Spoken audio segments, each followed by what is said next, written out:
Hai sahabat servis, Pada kesempatan kali ini saya akan melakukan perbaikan lemari pendingin freezer box, yang mana untuk kerusakan dari freezer box ini tidak dingin. Baik, di sini saya akan lakukan pengetesan. Untuk filter dryer saya rasakan tidak ada terasa hangat. Di bagian pipa kondensor juga tidak ada terasa panas. Jadi seperti ada indikasi kebocoran pada sistem. Lalu di bagian dapur pacunya, di sini menggunakan mesin kompresor yaitu L58WU1 yang kategorinya adalah 1/4 PK dan menggunakan refrigerant R290 ya. Oke, di sini ternyata mesin kompresornya menggunakan refrigerant R290. Jadi untuk kerusakan dari freezer box ini yaitu tidak dingin, seperti ada indikasi kebocoran gas freon. Untuk arusnya menunjukkan di 1,08 ampere saat ini. Baik, saya matikan dulu sumbernya. Dan untuk freezer box ini bisa kita lihat di sini belum ada sama sekali dilakukan perbaikan. Jadi kondisinya masih asli, belum ada dilakukan perbaikan. Oke, untuk melakukan proses pencarian di mana letak kebocoran, di sini di bagian filter dryer saya lihat ada pipa pembuangan. Saya akan lakukan pemotongan pada jalur ini. Apakah ada kandungan gas freon pada saat saya potong di pipa ini? Oke, saya lakukan pemotongan terlebih dahulu. Apakah ada kandungan gas freon yang keluar? Oke, ternyata tidak ada sama sekali ya kandungan gas freon. Jadi memang positif. Di sini masalahnya terjadi kebocoran pada jalur perpipaannya. Baik, selanjutnya untuk jalur pembuangan udara pada filter dryer. Di sini saya akan berikan sedikit pipa kapiler pada jalur pembuangan ini, yang mana tujuannya sebagai proses pemvakuman dan juga untuk mencari di mana kira-kira letak titik kebocorannya. Baik, di sini saya lakukan pengelasan terlebih dahulu untuk pipa kapilernya ini pada filter dryer. Dan nanti tujuan dari jalur pembuangan udara pada pipa kapiler ini, di samping untuk proses pemvakuman, juga untuk mencari di mana titik kebocorannya. Oke, selanjutnya di sini saya akan berikan sumber. Saya hidupkan mesin kompresornya. Oke, mesin kompresor sudah aktif. Ya, di sini ada semburan udara pada bagian pipa kapiler, yang mana di sini kita lihat tunggu dalam beberapa menit ya. Nah, ini ada semburan udara. Biarkan udara ini sampai habis ya. Kita tunggu dulu apakah udara ini habis atau tidak. Nanti bisa kita ketahui di mana letak kebocorannya. Di sini saya menggunakan cairan metil dalam kurang lebih 5 menit. Saya coba lihat di sini. Ternyata sudah tidak ada lagi semburan udara yang keluar pada pipa kapiler. Nah, ini ya. Jadi apabila tidak ada lagi semburan udara yang keluar dari pipa kapiler, di sini sudah pasti ada kebocoran di bagian kondensor. Jadi dari pengamatan saya, di sini sudah dipastikan ada kebocoran di jalur pipa kondensornya. Oke, kita bisa lakukan pengecekan di bagian pipa jalur kondensor, di mana letaknya yang kira-kira kita curigai.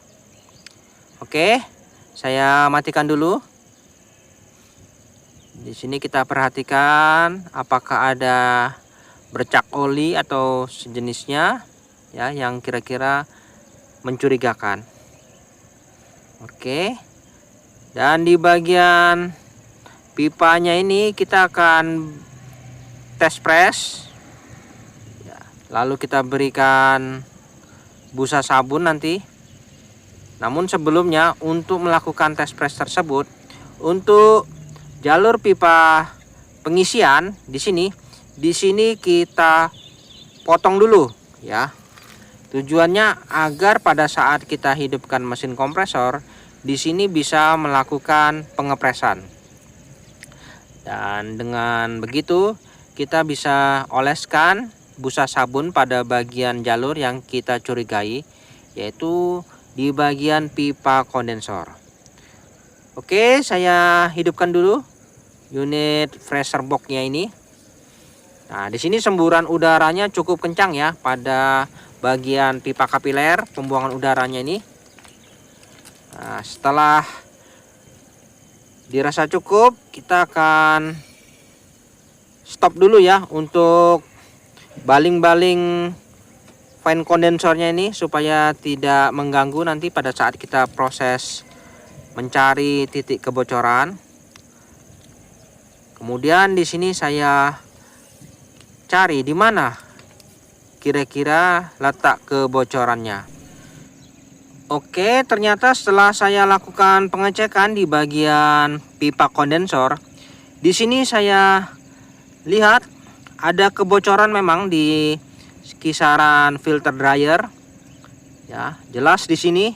Nah, inilah penyebab dari freezer box ini tidak dingin. Jadi ternyata memang di sini masalahnya ya, terjadi kebocoran di jalur pipa kondensor di area filter dryer ternyata. Lalu saya cek juga di bagian yang lain, dipastikan apakah masih ada letak kebocoran di bagian jalur-jalur pipa tekannya ini. Pastikan semua ya. Oke, di sini kita bisa berikan busa sabun yang mana apabila ada kebocoran akan terdeteksi seperti ini. Nah, ya. Oke, di sini bocornya cukup besar ternyata ya. Maka dari itu setelah kita cek memang tidak ada kandungan gas freon. Dan setelah kita lakukan pengecekan, nah di sini letak kebocorannya. Nah, ya, di bagian sambungan filter dryer. Memang sering sekali ya terjadi kebocoran di area ini. Oke, saya matikan dulu sumbernya. Dan langsung saja ya, kita sudah mengetahui di mana titik kebocoran. Tinggal kita potong dan kita sambung kembali. Kita buang saja jalur yang sudah tidak layak seperti bocor ini pipanya, kita buang saja.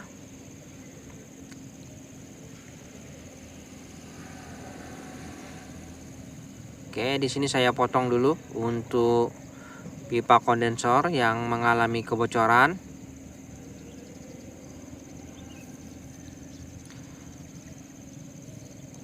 Dan selanjutnya di sini saya tidak melakukan penambahan pada bagian yang bocor, tetapi saya langsung saja potong dan saya pasang kembali jalur yang kondisinya masih baik pipanya.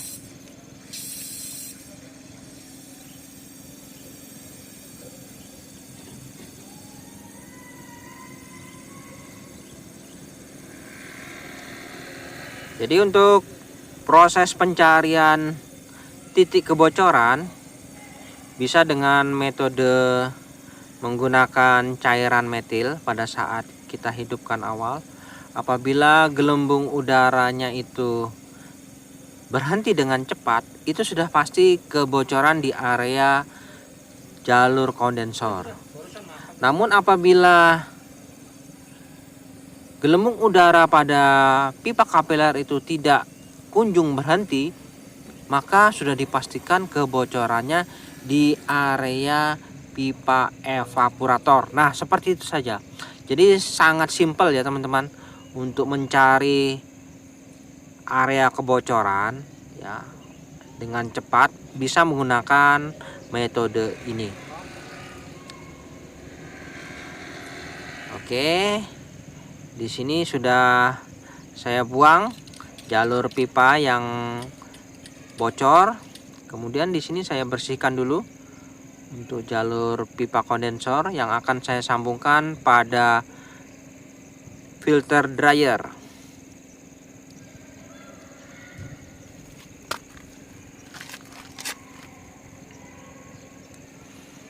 Oke, di sini saya akan lakukan pengelasan pada pipa kondensor pada filter dryer.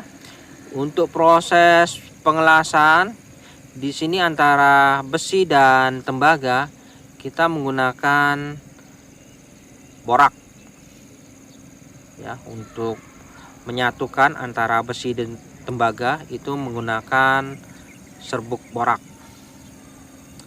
Oke, sudah tersambung untuk jalur pipa kondensor. Selanjutnya untuk jalur pengisian di sini saya pasang pentil pengisian.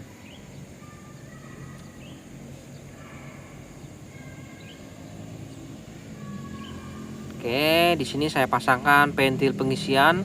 Tujuannya untuk memasukkan gas refrigeran. Selanjutnya saya hidupkan unit freezer box ini. Oke, untuk semburan udara yang keluar pada jalur pipa kapiler sangat kencang. Lalu di bagian pipa pengisian di sini ada daya hisap. Selanjutnya saya pasangkan spuyer pentil pengisian pada jalur pengisiannya ini. Nah, ini ya, kita pasang dulu. Dan setelah terpasang, saatnya dilakukan proses pemvakuman. Nah, untuk melakukan itu saya siapkan manifold. Ya, di sini saya siapkan manifold. Lalu saya pasangkan selang manifold pada jalur pentil pengisian.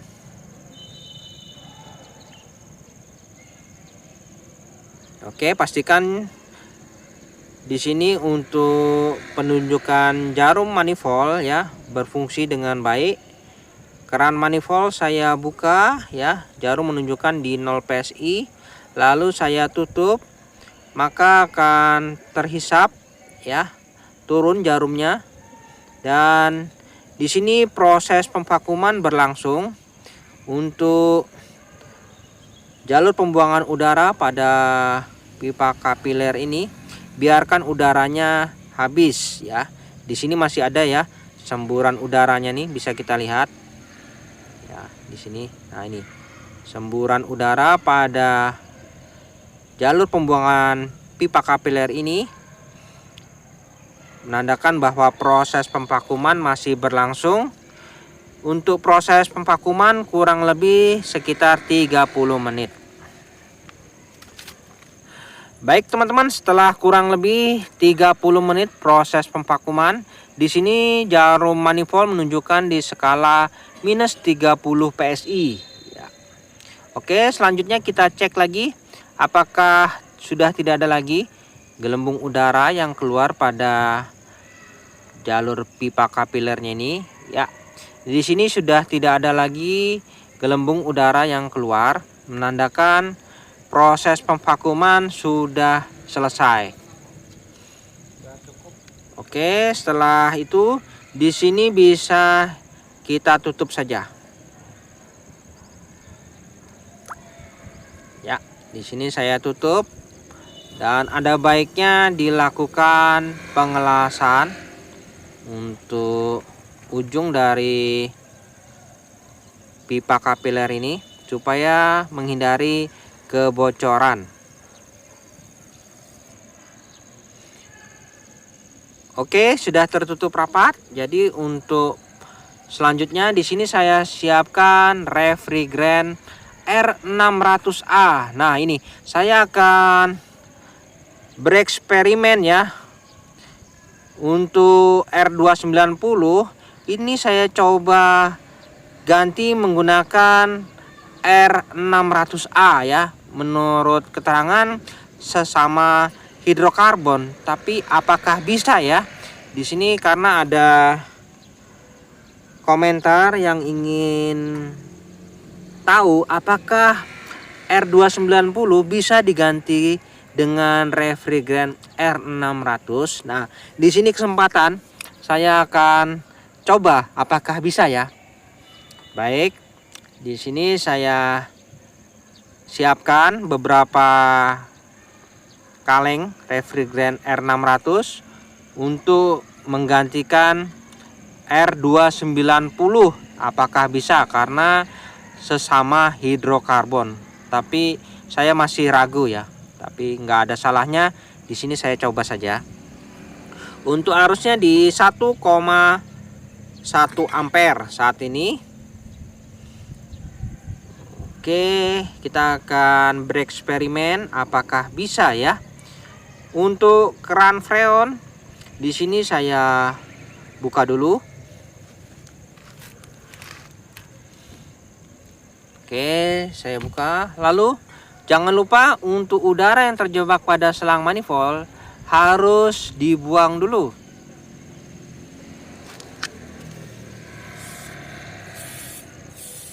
Oke, setelah itu baru kita bisa melakukan proses pengisian gas freon pada sistem. Di sini saya akan lakukan pengisian freon pada sistem. Saya lakukan secara bertahap.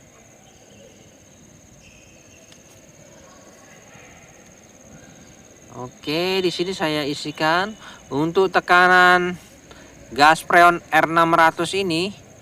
Di sini tekanannya cukup rendah. Biasa sih kisaran 0 PSI itu sudah cukup. Apakah bisa berfungsi di mesin kompresor R290? Oke, di sini jarum masih di bawah 0 PSI. Kita bisa tambah lagi.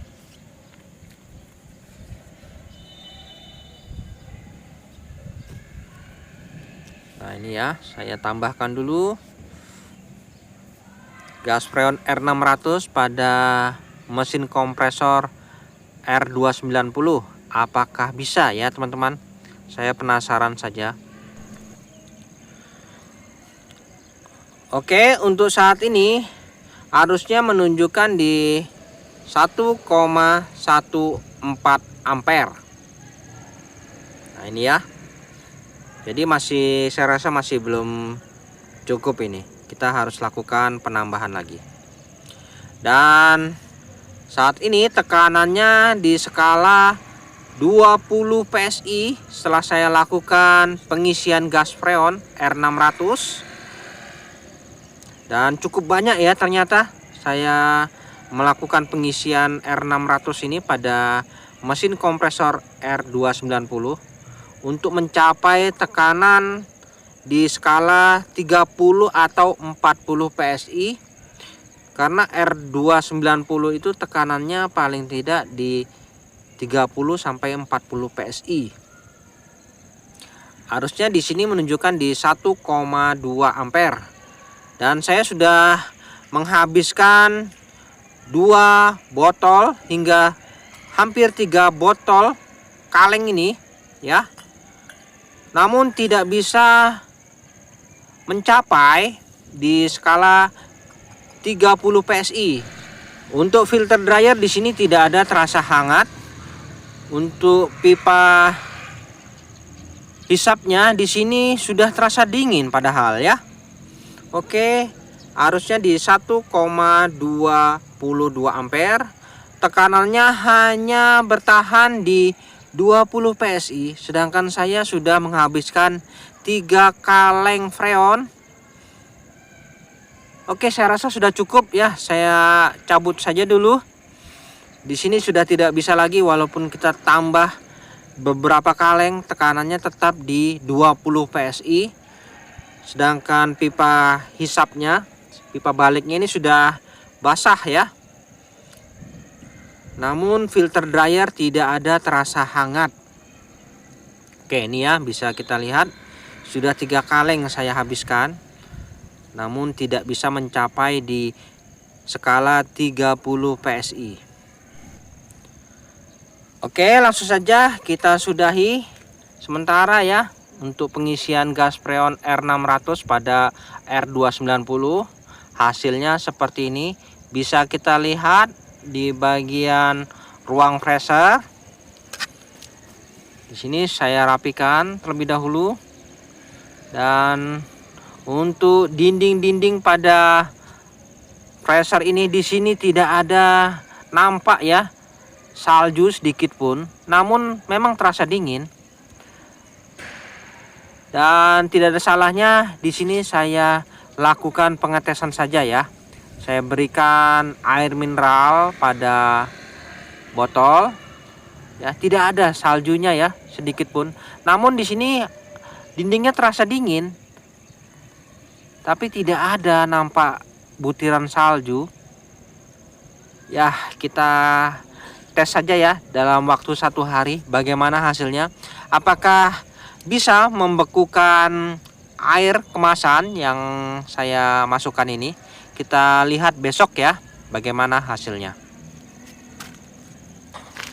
Baik teman-teman, setelah 1 hari kemudian di sini saya penasaran, saya ingin lihat hasilnya bagaimana. Wah, ternyata di sini memang terasa dingin ya. Dindingnya tetap terasa dingin. Namun bagaimana air mineralnya ini? Dan ternyata tidak bisa membeku ya. Nah, masih seperti semula, tidak bisa membeku sama sekali. Untuk suhunya memang dingin, namun tidak bisa membeku karena tidak ada penampakan salju pada dinding-dindingnya ini. Oke, jadi seperti itu ya hasilnya untuk refrigerant R290. Bila kita isikan dengan R600, hasilnya tidak bisa mencapai ya minus. Untuk arusnya di sini menunjukkan di 1,14 ampere. Nah, ini sudah muncaknya sudah.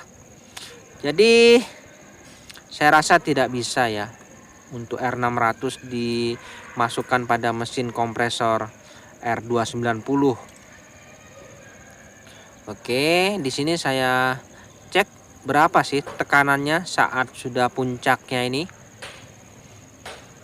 Untuk tekanannya di sini saya pasang manifold, menunjukkan di skala kurang lebih 8 PSI ya. Ini sudah ya, sudah paling dinginnya di 8 PSI. Oke, jadi saya putuskan saya ganti saja gas freonnya ini dengan persamaan R290 ya, karena untuk mendapatkan gas freon R290 ini memang agak susah. Apabila kita memiliki freon R290, alangkah baiknya kita gunakan yang sejenis ya. Oke, saya potong dulu untuk pipa kapiler pembuangannya nih. Kita lihat kandungan gas freon R600-nya ini akan keluar ya. Keluar ya, kita buang dulu. Di sini saya kosongkan saja, saya habiskan dulu. Saya akan mengganti gas freon dengan persamaan R290. Oke, setelah gas freon kita buang ya, yang R600 ini karena tidak bisa ya ternyata. Di sini saya tidak berhasil untuk mendapatkan minus, minimal ya minus 20 lah paling tidak untuk proses pembekuannya. Oke, saya kosongkan semua gas freon yang ada pada sistem dan selanjutnya saya lakukan proses pemvakuuman kembali. Ya, di sini sudah vakum dan pastikan sudah tidak ada lagi gelembung udara yang keluar pada jalur pembuangan. Lalu di sini saya tutup lagi. Saya tutup lagi jalur pembuangan udara pada pipa kapiler. Jadi untuk teman-teman, alangkah baiknya untuk pergantian freon R290 untuk mendapatkan suhu yang cukup dingin, paling tidak di -30, itu gunakan refrigeran R290. Namun apabila tidak memiliki R290, bisa menggunakan refrigeran penggantinya ya. Paling tidak bisa mencapai di -20 atau 25 PSI. Di sini saya menggunakan Musicool MC22. Nah, ini bahannya sesama hidrokarbon ya. Yaitu 290 ini yaitu hidrokarbon dan memiliki tekanan yang hampir sama ya. Namun untuk mendapatkan suhu -30 saya rasa mungkin tidak sampai ya, karena tidak sesuai dengan aslinya. Yang mana apabila sesuai aslinya maka suhu -30 akan bisa tercapai. Oke, untuk proses pembekuan sebenarnya apabila tidak diperlukan -30, di -20 saya rasa sudah cukup. Jadi di sini saya menggunakan MC22. Oke, udara yang terjebak pada selang manifold saya buang dulu. Lalu kita mulai, arusnya di 1 ampere. Kita lakukan proses pengisian gas freonnya ini pada sistem. Oke, untuk melakukan proses pengisian freon pada sistem, di sini kita lakukan secara bertahap ya. Oke, kita akan mencapai di 30 hingga 40 PSI ya, paling tidak. Ya, ini ya. Paling tidak harus tercapai tekanannya itu agar freezer box-nya ini bisa difungsikan.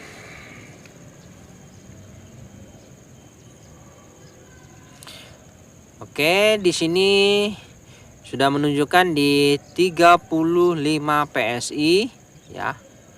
Kita lihat sementara arusnya di 1,53 ampere ya. Untuk R600 tidak tercapai ini ya, tekanan ini dan arusnya. Setelah kita menggunakan MC22, arusnya tercapai dan tekanannya juga tercapai. Untuk pipa-pipa yang kita anggap mencurigakan bisa kita cat saja supaya lebih aman. Dan setelah pengisian di sini arusnya di 1,64 ampere ya. Tekanannya di skala 40 PSI. Di sini saya isikan menggunakan MC22 Musicool, pengganti persamaan dari R290. Oke, saya rasa sudah cukup ya tekanannya. Filter dryer di sini saya rasakan cukup panas ya, mantap. Jadi kita bisa lihat hasil sementara. Oke, di bagian dinding ruang freezer bisa kita lihat ya, nampak sudah di sini ada butiran salju pada dinding-dindingnya. Pertanda baik ini teman-teman ya. Nah, seperti ini yang seharusnya. Apabila ada butiran salju pada dinding freezer, itu akan bisa tercapai -20 atau 25 derajat. Oke, kita biarkan saja. Kita tes. Dan setelah keesokan harinya, di sini saya lihat bagaimana hasilnya. Ya, untuk ruang freezer ini di sini saljunya sudah merata sampai ke bawah ya. Bisa kita lihat di sini menandakan proses pendinginannya sudah sempurna. Untuk air mineral di sini sudah membeku ya. Perhatikan ya, sudah retak-retak di sini. Artinya proses perbaikan freezer box ini sudah sempurna. Ya. Seperti ini yang kita harapkan ya. Oke, jadi untuk perbaikan freezer box ini sudah selesai dan saatnya saya ucapkan sampai di sini dulu teman-teman. Kita akan ketemu lagi pada video-video saya selanjutnya. Sampai jumpa.